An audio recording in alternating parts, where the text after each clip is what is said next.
Et bien sûr, du parler Berrichon, on va passer au parler militaire. Fixe, tout le monde. Allez, hop. Alors, bon, vous savez, à un moment de votre vie, vous avez été rebelle aussi, hein, ça arrive quelquefois. Vincent, ouais. Ouais, Vincent surtout. Mais vaut mieux être belle et rebelle que moche et remoche. Ah oui, bravo Vincent. Donc certains n'ont pas eu le chemin qu'ils espéraient et ils se sont un peu décalés par rapport à la société. Et à la base aérienne d'Avord, base militaire, eh bien, ils ont proposé un stage de 6 mois pour des jeunes qui aient du mal d'entrer dans la société et de comprendre le système de la société. Un peu comme le fils Bodin, quoi. Absolument, tout à fait. Ah oui, c'est trop tard, mon avis. c'est un peu tard, mais là. Et donc pendant 6 mois, ils vont vivre à l'heure militaire au rythme de l'armée. Et vous allez voir, le travail, c'est assez extraordinaire car il y a du résultat. Repos. Ils viennent du nord de la France, Lille et Dunkerque. Ces 15 stagiaires vont passer 10 jours sur la base aérienne d'Avord, tous volontaires pour décrocher un emploi, pas forcément pour devenir soldats, et ça commence par l'obéissance et la discipline. Quand on vous demande quelque chose, je vous demande, même si ça ne vous plaît pas, de l'exécuter. Vous êtes arrivés là, un groupe, vous devrez repartir tous de là, un groupe, mais un groupe soudé. Le lieutenant-colonel rappelle les règles et les interdictions. Pas de téléphone, pas de photos, pas de cigarettes pendant les activités sportives. Une immersion censée ramener ces jeunes de 18 à 25 ans dans le droit chemin.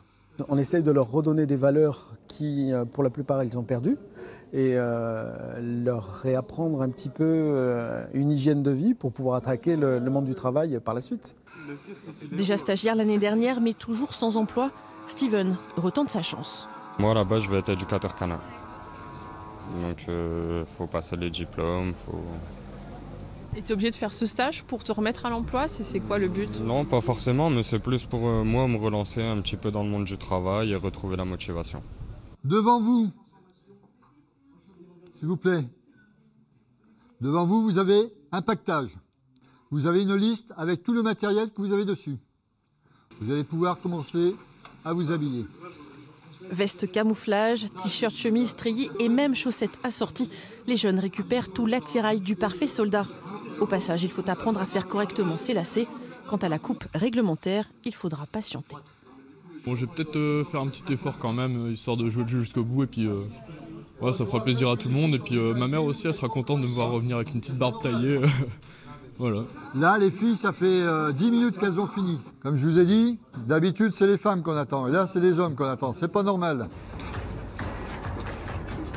En uniforme et 2 par 2, tous sont maintenant prêts à regagner leur chambre. Les 2 filles du stage, Priscilla et Mariama, partageront la même chambre pendant tout le séjour.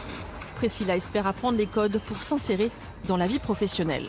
C'est découvrir déjà ce que c'est un groupe, parce que à l'école, c'est pas tout le temps comme ça, hein. Et je pense que ouais, ça peut nous aider, ouais, je pense. Dès le premier jour, ils apprennent à se tenir au garde à vous. Extinction des feux, 22h. Demain matin, réveil prévu à 6h30.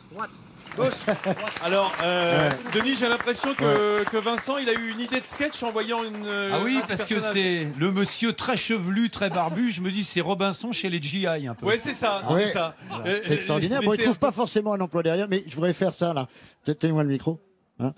Oula, regardez. il y a besoin Je vais d'accessoires. faire un petit cœur parce que vous offrez un sourire de France.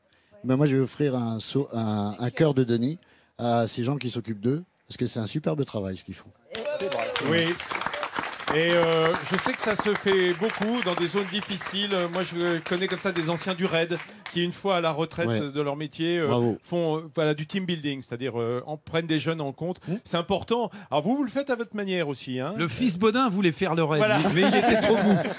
Ça fout les jetons déjà là. Je rappelle que le fils Bodin, c'est lui. Hein. Ouais, parce que lui, ça se voit pas tout de suite, mais c'est la maman. Voilà. Si, au nez, ça se voit. Regardez. c'est vrai. Vous direz vous autour de tout à l'heure. C'est vrai, tout à l'heure, on va avoir droit à ça, mes amis. Alors, merci. La recette étape, c'est fait. Denis Ganet, c'est fait en même temps. Mais en même temps, hein. Beaucoup de gestes aujourd'hui. Mais là. attendez, Nous, on va être encore là ce week-end. On va attendre la semaine prochaine, puisqu'on est encore là la semaine prochaine ici à Gien. Alors, on va aller quand même regarder ce qui se passe à l'antenne. Un anniversaire pas très joyeux, Denis. Oui, absolument. Une émission spéciale consacrée, parce que ici à Gien, comme il y a un an, dans tout le Loiret, toute la région centre, il y a eu des inondations qui ont été terribles. Et on va revenir, incroyable. L'autoroute A10 qui avait été fermée, enfin des choses insensées, des gens qui y sont aujourd'hui encore. C'est pour ça qu'on revient sur France 3 Centre Val-de-Loire, donc à 11h25. On va revenir dès demain. On va revenir un an après sur ces inondations et on va constater, et là malheureusement forcé comme on dit de constater, que les assurances n'ont pas joué leur véritable rôle et que malheureusement, j'ai oublié de le dire aussi, que l'État, il y a des laissés pour compte, il y a des gens dont la vie ils sont brisés parce qu'ils payent plusieurs maisons à la fois, un crédit, et ils ne retrouvent pas. Et les assurances sont pas derrière. Et il y a des tas de gens qui, depuis ce jour-là, l'année d'après, ils sont exactement dans la même situation, dans la même galère. Voilà, donc on va les entendre et surtout savoir qu'est-ce qui va se passer pour qu'aujourd'hui leur vie change, quoi. Voilà. Et parmi ces cités qui ont été touchées, il y a Montargis. Montargis, 1m60 d'eau, j'y étais. Absolument, alors que Montargis est une ville absolument superbe habituellement. Elle est redevenue sublime, cette ville de Montargis, cette ville qu'on appelle la Venise du Gâtinais.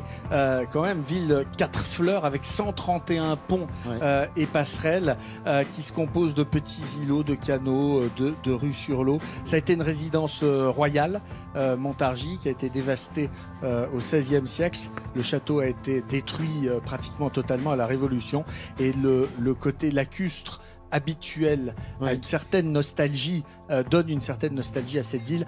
Ça peut aussi donner un côté dramatique. Jean-Sébastien, j'ai rajouté une chose. Une des images les plus vues dans le monde sur Internet, c'est l'image de cette carpe qui circulait dans les rues de Montargis. Voilà, c'est une image incroyable, une très grosse carpe qui circulait dans un véhicule non immatriculé.